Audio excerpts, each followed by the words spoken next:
Recevons Diène Ndiaye ou Diène Diop Ndiaye. Je connais pas. C'est selon. Donc oui, il est aussi le directeur de la pêche continentale et ils ont réfléchi sur ce que devrait être ou bien ce à quoi devrait ressembler aujourd'hui une pêche continentale, artisanale, bien réfléchie sur les nouvelles stratégies et perspectives de développement de cette pêche. Et je serai en compagnie de Papis Diaw. Papis, bonsoir. Bonsoir, Pape. Bonsoir, Monsieur Ndiaye. Bonsoir, Pape Djibril. Bonsoir, Papis. Merci de l'invitation. Quelles sont aujourd'hui les grandes lignes de cette stratégie de développement? Les grandes lignes de cette stratégie, c'est de donner à la pêche continentale des actes de noblesse. Et nous avons réfléchi en termes d'orientation stratégique pour les 5 prochaines années. Et cette réflexion a mené à retenir une vision qui définit la pêche continentale comme étant une pêche dynamique, responsable, une pêche créatrice de revenus, mais une pêche également qui contribue à la sécurité alimentaire, à la création d'emplois. Et nous avons identifié 3 domaines prioritaires.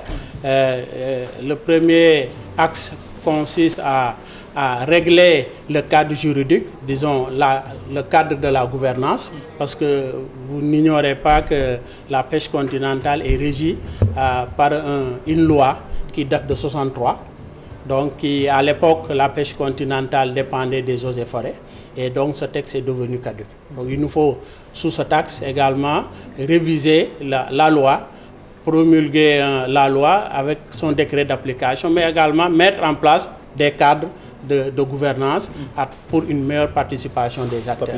Alors, moi, j'aurais bien aimé qu'il nous parle un peu de c'est quoi la pêche continentale.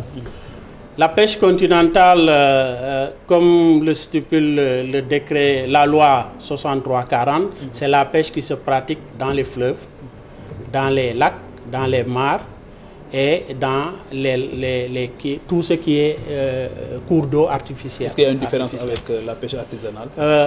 Non, la pêche continentale, elle est d'abord artisanale. Parce que la pêche artisanale, c'est toute activité de pêche qui se réalise à partir des embarcations de pêche artisanale. C'est ça la pêche artisanale. Donc la pêche continentale, elle est principalement artisanale. Donc c'est seulement également une vocation de pêche de subsistance, donc une pêche qui contribue à la sécurité alimentaire. Alors, autrement, est-ce qu'il y a encore un espoir de reste du produit, étant entendu que dans les océans, on dit qu'il n'y a plus de poissons? Oui. Est-ce qu'ailleurs, il en existe un peu? La pêche continentale, comme je l'ai énoncé, c'est une pêche essentiellement vivrière, une pêche essentiellement destinée à la sécurité alimentaire. C'est d'ailleurs sous cet angle, après l'adoption du PAP 2A, l'orientation majeure qui est la souveraineté alimentaire, nous avons également pensé qu'il faut recentrer la pêche continentale vers la sécurité alimentaire. C'est d'ailleurs ce qui fait que l'axe 3 de la stratégie est consacré à la sécurité alimentaire, à la création d'emplois. Alors, on y reviendra sur les différents axes, mais est-ce qu'il y a eu un état des lieux en amont, de concert avec les acteurs du secteur, avant d'élaborer une stratégie?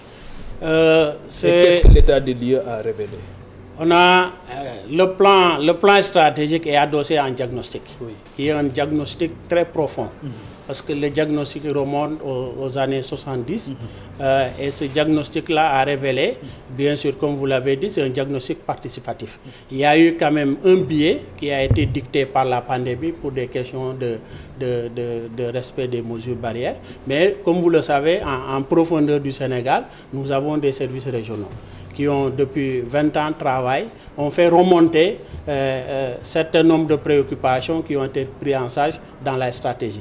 Maintenant, l'atelier que nous avons tenu hier nous permet au moins d'examiner et de partager la stratégie avec l'ensemble des acteurs de la pêche, mais les autres institutions. Parce que vous ne l'ignorez pas également, la pêche continentale n'est pas seulement l'apanage du ministère de la Pêche, il y a d'autres interventions.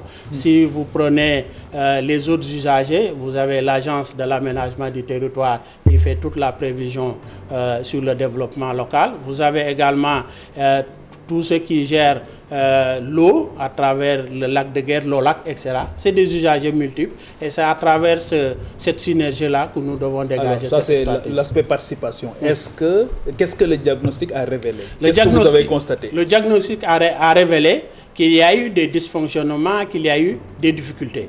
Ces difficultés sont, comme vous le savez, nous avons eu des périodes de sécheresse. Ces périodes de sécheresse ont affecté le niveau de l'eau au niveau du fleuve Sénégal. Nous avons également des aménagements hydro-agricoles. Parce que vous prenez l'exemple de Manantali, qui est sur le fleuve Sénégal.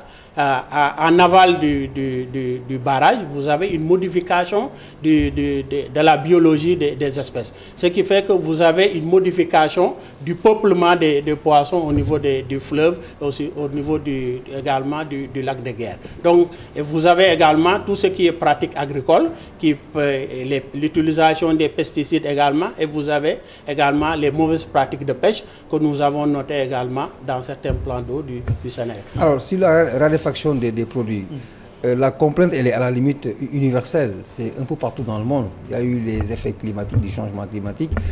Donc, les produits ont disparu. Le Sénégal ne peut pas être une exception, certainement. Il y a aussi les navires. Hein? Les navires. Suspect. Alors, c'est quoi? Vous avez parlé de l'activité vivrière un peu. Aujourd'hui, quelles sont les contraintes qui pèsent sur nos Sénégalais, les acteurs et ceux qui doivent consommer en plus?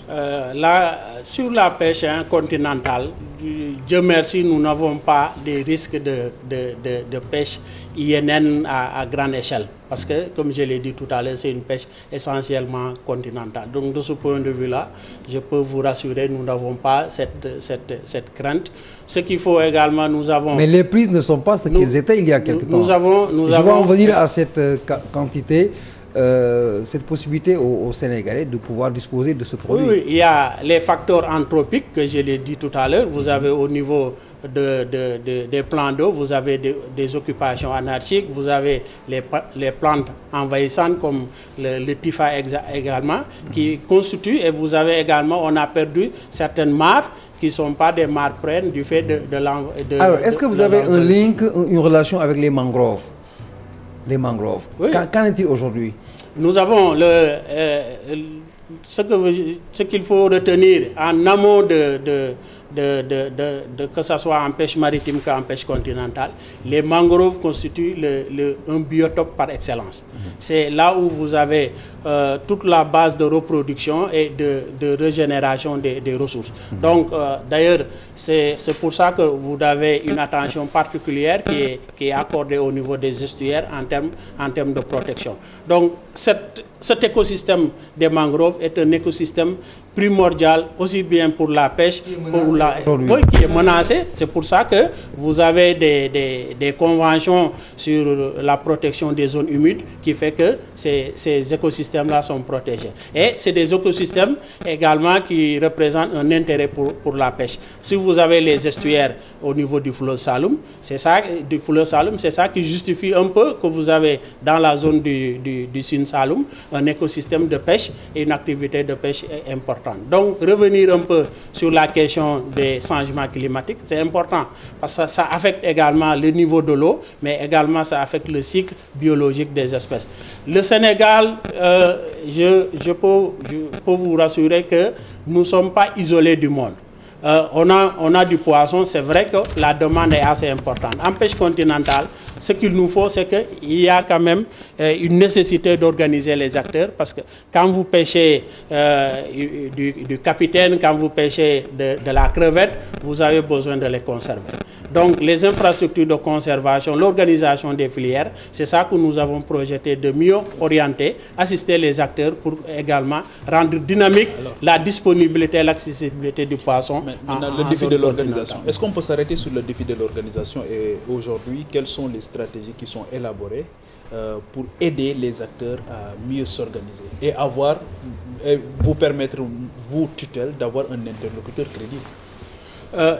Dans la pêche continentale, la loi 63 avait prévu des secteurs de pêche. Si on l'a dit hier, la cogestion est très ancrée dans le secteur de la pêche continentale. Ça, c'est aujourd'hui, c'est vrai, on parle de cogestion en pêche maritime, mais les premières organisations, les premières mesures communautaires ont été prises en pêche continentale. L'organisation des Tchoubalos qui déterminait une réserve et qui prenait des mesures de fermeture et d'ouverture des pêches. Cette organisation-là doit être élargie, doit être harmonisée au niveau des 9 régions, parce que vous avez une fédération des pêcheurs à Matam, vous avez le collège des mareyeurs de Matam. Nous avons pensé, et ça, ce qu'on appelle l'axe de la gouvernance. Pourquoi l'exemple de Matam? Matam constitue une spécificité? Oui, parce que les premières organisations de base de la pêche continentale ont été plus manifestes dans ces zones-là. C'est pourquoi nous voulons harmoniser le système d'organisation en créant des conseils de pêche, en créant également autour des réserves des communautés qui vont s'arranger du repeuplement des plans d'eau, mais également s'arranger de donner leur participation au niveau de la gouvernance. Quelles sont vos limites objectives? Quels sont vos problèmes, vos contraintes, vous, tutelle? Nos contraintes, c'est d'abord stratégique. Parce que vous ne pouvez pas développer un secteur si vous n'avez pas une vision claire. C'est pourquoi nous avons mis en place le plan. Parce que je dois rappeler que la pêche continentale était rattachée à l'environnement, donc aux eaux et forêts. Ce n'est que les années 2000 que la pêche a été rattachée au ministère des pêches, pêche maritime. Ce décalage constitue un gap qu'il faut rattraper. Ce gap-là... Vous avez perdu du temps, en d'autres termes. On a perdu du temps dans l'organisation, on a perdu du temps dans les investissements, on a perdu du temps dans l'organisation des filières. Pour rattraper ce gap, nous voulons le mettre sous l'auspice de ce plan, qui est un plan très ambitieux, mais également raisonné, et qui va nous permettre au moins de... Et c'est quoi le plan en chiffres? Le plan, il est évalué à 16 milliards sur 5 ans. Et le financement, c'est une partie de l'État, l'autre est attendu au niveau des partenaires techniques et financiers. Vous comprenez aisément, cela requiert une organisation et l'élaboration de projets que nous avons déjà identifiés. Nous allons s'y atteler, mais également de faire un fundraising sous l'appui, bien sûr, de l'État. Alors, vous avez parlé de vos propres problèmes en tant que tutelle. Quels seraient les problèmes des acteurs? Les problèmes des acteurs sont les nôtres. On ne réfléchit pas pour nous-mêmes, on réfléchit pour les acteurs. Ce n'est pas deux entités? Non, il n'y a pas deux entités. Les intérêts sont communs? Le ministère ne réfléchit pas pour le ministère. Le ministère réfléchit ensemble. Directeur, c'est pour vous dire un peu quelles sont les complaintes qui sont souvent posées sur votre table. Je reformule la question. Les revendications des acteurs. Je suis d'accord avec vous. Oui. On n'est pas dans un monde meilleur. C'est de l'aspiration. Donc il faut tenir compte de ces revendications, les intégrer dans aussi bien nos démarches quotidiennes pour essayer de régler au mieux. C'est notre raison d'être. C'est de faire en sorte que les acteurs de la pêche trouvent leur intérêt, mais également que l'État au plus haut niveau puisse faire de la pêche une pêche durable. Alors, quelles sont les revendications les plus fortes? Les revendications les plus fortes, c'est, vous comprenez, ce n'est pas la peine de fuir le débat. On a parlé des licences de pêche, on a parlé de gestion durable, mais c'est des questions pour moi il ne faut pas fuir le débat. Il faut le poser sur la table, il faut en discuter. Il n'y a pas de tabou. Il n'y a pas de tabou, il ne doit pas y avoir de cloison entre l'administration, dont la raison d'être, c'est le bien-être des populations, et les acteurs eux-mêmes, parce que nous ne pêchons pas. Nous ne vendons pas du poisson, nous ne faisons pas du mariage. Donc si on passe nos temps à réfléchir sur des stratégies, à travailler au plus haut niveau pour chercher des financements pour le secteur de la pêche, on ne le fait pas nous-mêmes. Mais vous avez évalué au moins l'impact de ces licences de pêche sur l'activité de cette pêche continentale? Il n'y a pas de licence de pêche en pêche continentale. Ça, vraiment, je dis l'impact, le fait qu'il y ait les licences de pêche dans le cadre national, que cela impacte sur l'activité continentale. Non, on ne peut pas faire un link d'office entre les licences de pêche. Ils ne se plaignent pas de la raréfaction du poisson liée justement à l'octroi des licences de pêche. Parce que simplement, vous avez dans le domaine continental, vous avez des facteurs qui limitent la productivité des eaux, la productivité des ressources halieutiques. Ça, c'est isolé. Ça n'a rien à voir avec ce qui se passe en pêche maritime où vous avez un milieu ouvert, vous avez également des licences, des activités de pêche INN qui se développent et ça n'a rien à voir. Est-ce que les acteurs de la pêche continentale souffrent de cette présence des navires étrangers? Non, non. Non, d'ailleurs, c'est pourquoi je vais vous expliquer un peu. Si vous prenez du point de vue organisation, la zone navigable dans le fleuve Sénégal, il y a un décret qui limite du point de vue organisation les zones navigables au niveau des fleuves. Donc il n'y a pas de licence de pêche industrielle dans la pêche continentale. Il n'y en a pas. Donc toutes les activités... Pas de bateaux pirates? Il n'y a pas de bateaux pirates. Toutes les activités sont des activités de pêche INN. Par contre, vous pouvez avoir des infiltrations d'étrangers qui ne sont pas habilités, qui viennent piller des ressources dans les plans d'eau. Ça existe. Mais ça n'existe pas de bateaux pirates en tant que tel dans le domaine. En êtes-vous, s'il en existe, la coopération avec la sous-région, dans la sous-région? La pêche continentale est par vocation un domaine de coopération parce que le statut du fleuve Sénégal, le statut du fleuve Gambie confère à ce plan d'eau-là la nécessité de collaborer entre les entités. C'est pourquoi nous travaillons en étroite collaboration avec l'OMVS, avec l'OMVG pour ce qui concerne la gestion de ces fleuves, de ces plans d'eau-là, mais également la gestion des activités de pêche. Alors nous sommes très forts en matière de... On adore les plans, les ateliers, les séminaires et tout, mais le plus souvent, à l'arrivée, à l'observation, c'est qu'il y a un déficit de suivi et d'évaluation. Est-ce que cela aussi est prévu dans cette... Le plan, nous l'avons pensé. Dieu merci, avec beaucoup de recul. Beaucoup de recul, comme je l'ai dit, parce que je peux dire... C'est la première fois que je travaille sur la pêche continentale, donc il n'y a pas eu de précipitation. Donc depuis 3, 4, 5 mois, nous réfléchissons pour avoir ce plan-là. Il est évident qu'un plan est stratégique de n'importe quel document de planification, sans suivi et évaluation, n'est pas un document de planification. En amont, il y a l'organe de gouvernance du plan. Et également, il y a l'organe de suivi et évaluation du plan. Et ce suivi et évaluation doit s'intégrer à 2 niveaux.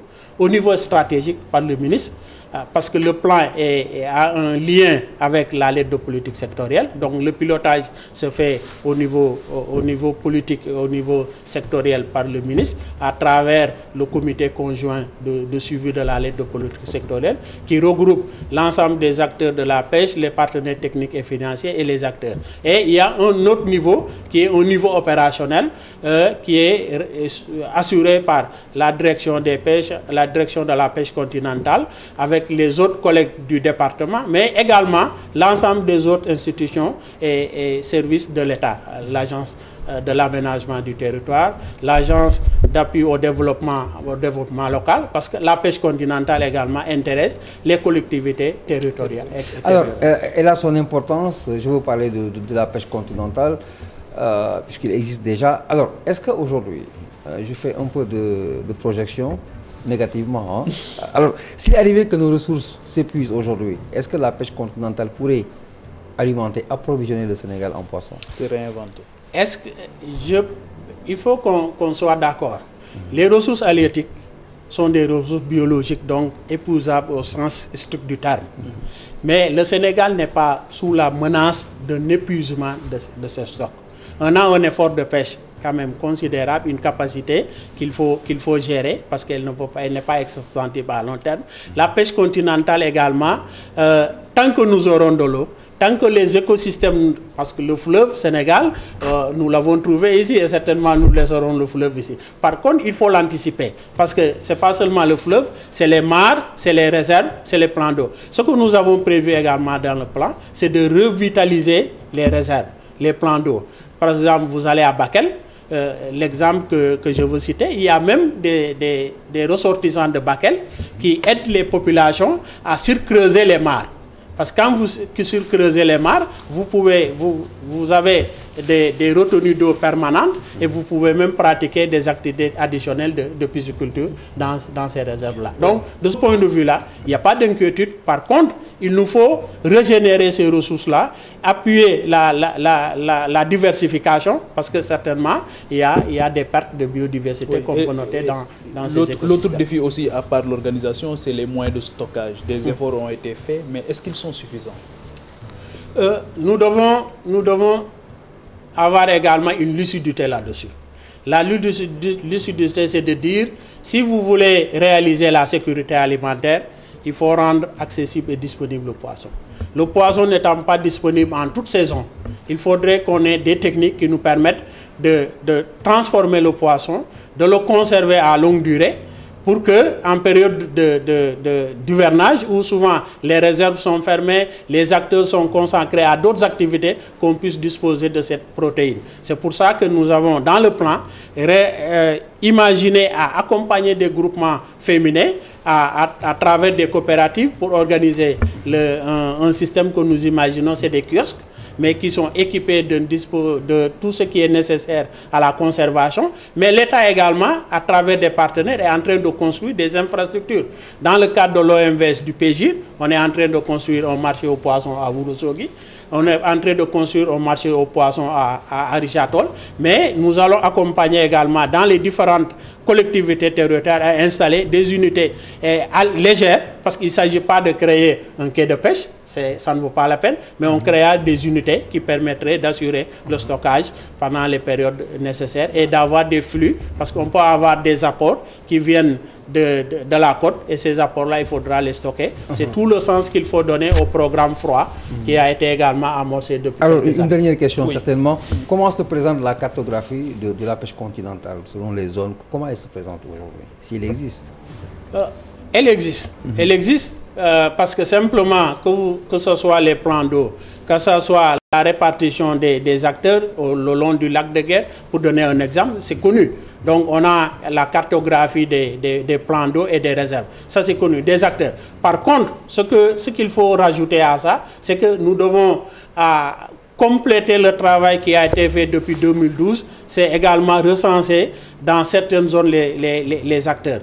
Et ça, nous allons compléter, parce que pour monitorer le plan, il faut disposer des références de base. Et ça également, nous attelons, parce qu'on ne peut pas organiser les acteurs si on n'a pas une clairvoyance de leur... L'autre question aussi, c'est toujours par rapport aux acteurs à la base de cette pêche continentale, c'est les pêcheurs de Thiaroye qui ont été atteints en mer par une maladie qui était dite mystérieuse. Qu'en est-il aujourd'hui? Bon, ce n'est pas des acteurs de la pêche continentale, c'est des acteurs de la pêche maritime. Oui. Mais il faut, quand on a une situation qui est un risque, parce que quand vous faites l'analyse des risques dans le domaine de la pêche, surtout du domaine sanitaire, il peut y avoir des contaminations chimiques, des contaminations. Je ne saurais le dire parce que l'enquête n'a pas encore révélé tout son secret et je ne veux pas m'avancer, mais il faut faire confiance aux équipes qui sont sur le terrain et le moment venu, les gens vont donner les résultats. Je n'étais pas très engagé là-dessus, donc en tant que tel, je voudrais également être prudent sur la conclusion qui en découle. Et l'autre chose, c'est il n'y a pas de tabou, vous l'avez dit tantôt, c'est par rapport à la question liée à l'inventaire du pavillon sénégalais, du pavillon du Sénégal. Est-ce que c'est un projet, ça a été fait? Oui, vous me rappelez de notre émission de Diakalo. En fait, cette question a été le ministre a délégué les compétences à l'institution qui s'en charge. Le moment venu, les résultats. Mais ce que je peux dire à ce niveau, honnêtement parlant, nous n'avons pas de problème sur le pavillon sénégalais. Je rappelle que le Sénégal a signé une convention. C'est la convention sur les mesures de ressort de l'État du port. Ce que ça veut dire quoi? Ça veut dire que le Sénégal doit prendre les dispositions pour que la pêche INN Dakar, les ports de Sénégal ne soient pas des ports de pêche INN. Vous savez bien qu'un bateau ne peut pas rentrer au port de Dakar sans se signaler. Donc, de ce point de vue-là, je peux dire que les institutions en charge ont bien travaillé. Nous collaborons au niveau international avec des organismes qui supervisent ce vol. Et de ce point de vue-là, le Sénégal n'a pas à rougir. Est-ce qu'on peut avoir une idée du nombre de navires, de bateaux asiatiques présents aujourd'hui? Parce qu'on a vu aussi pas mal de complaintes dans ce sens. La question est têtue. Mais le ministre l'a déjà dit à une reprise. Il n'y a pas de pavillon asiatique au Sénégal. Le nombre de navires? Les nombres de navires sont des navires sénégalais. De droit sénégalais? Les navires sénégalais qui sont dans le pavillon.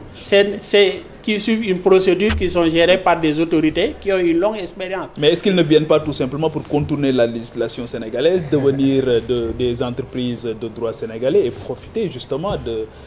Oui, mais est-ce qu'il n'y a pas aussi... Si on ne se fait pas confiance entre nous, c'est des questions de subjectivité. Maintenant, si les gens pensent que ça peut glisser ou bien c'est le cas, les gens n'ont qu'à se rapprocher de l'autorité en question pour lui poser la question. De ce point de vue-là... Papi, si tu me le permets, l'autre chose, c'est vraiment l'un des enseignements du Covid-19, c'est cette souveraineté alimentaire qu'il faut chercher à tout prix.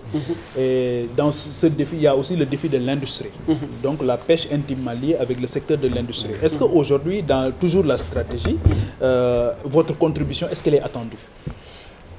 Oui, la pêche, comme je l'ai dit, a deux vocations. C'est une vocation... Pierre, juste la dernière question. Une vocation souveraine, une vocation de souveraineté alimentaire, parce que le produit, le poisson en tant que tel est une valeur nutritive essentielle. Oui.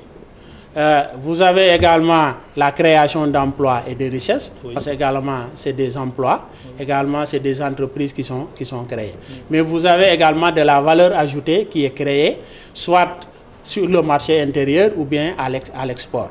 Et pour exporter, il faut avoir une entreprise pour transformer ce poisson. Les industries. Oui. Donc les industries qui existent au Sénégal.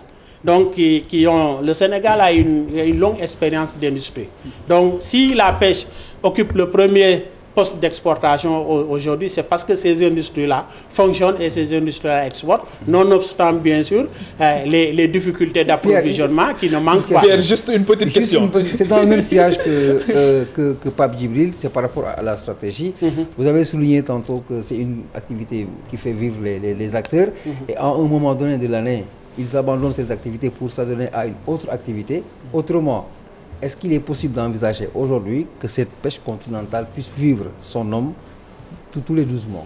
Oui, c'est tout l'enjeu de la stratégie. Donc, c'est faire en sorte que ceux qui sont de la pêche continentale ou bien le Sénégal dans son entièreté puissent vivre des produits de la pêche continentale. C'est pourquoi nous ne faisons pas de focus sur l'exportation en pêche continentale. C'est la sécurité alimentaire, pêcher le poisson pour ce qu'on appelle dans notre jargon, c'est une pêche vivrière. C'est une pêche artisanale essentiellement vivrière. C'est pour ça que nous avons consacré nos efforts à favoriser le repeuplement des plans d'eau, à organiser les pêcheurs pour qu'ils puissent